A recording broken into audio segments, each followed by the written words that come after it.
किसी का एक पैसे का, एक वस्तु का उधार ऋण नहीं होना चाहिए जीवन में। और कोई भी पाप अब हमको साथ लेके नहीं जाना।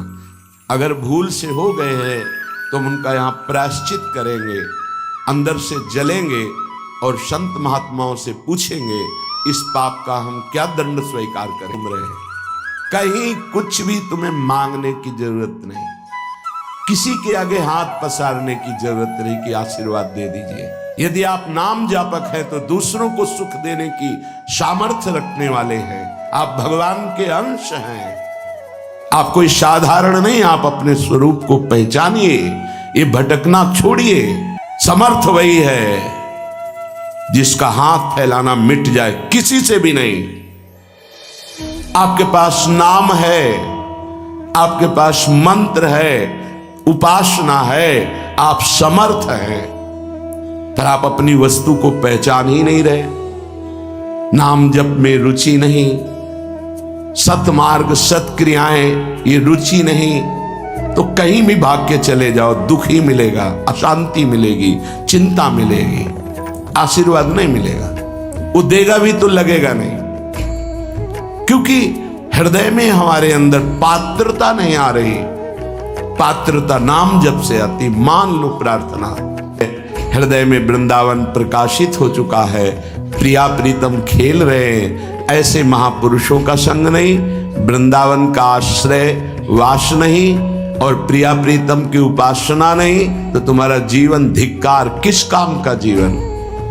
ये बच्चे पैदा करना, सोना, खाना, पीना, रहना, जीना, ये तो सुअर कुत्ता भी कर रहे हैं। यदि भजन नहीं, ज्ञान नहीं, भक्ति नहीं, वैराग्य नहीं, तो फिर पशु से बढ़ करके तुम नहीं हुए, पशु से नीचे ही हुए।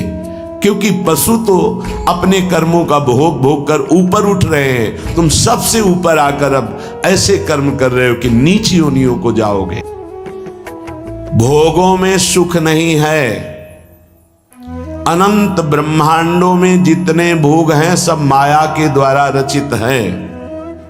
अगर वो सुखद भोग लग सकता है तो प्रभु को अर्पित करने के बाद, प्रभु से जुड़ने के बाद, प्रभु की दृष्टि पड़ने के बाद, जैसे ऐसे हम पाते हैं तो अन्न है, लेकिन जब प्रभु को अर्पित करते हैं तो प्रसाद हो जाता है, और प्रसाद पाप का नाश करके हृदय में प्रसन्नता प्रकट करता है। अगर नाम जप नहीं चल रहा तो समेट लो जितनी सुख सुविधाएं। अंतिम समय हमारी बात याद करना, कुछ तुम्हारे हाथ नहीं लगेगा।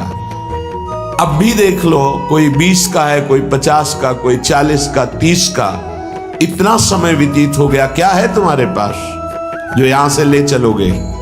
और कौन सी अनुभूति है जिसमें तुम तृप्ति का अनुभव कर रहे हो कि मुझे ये मिला, मैं तृप्त हो गया? कुछ नहीं, जीरो पे जीरो हो।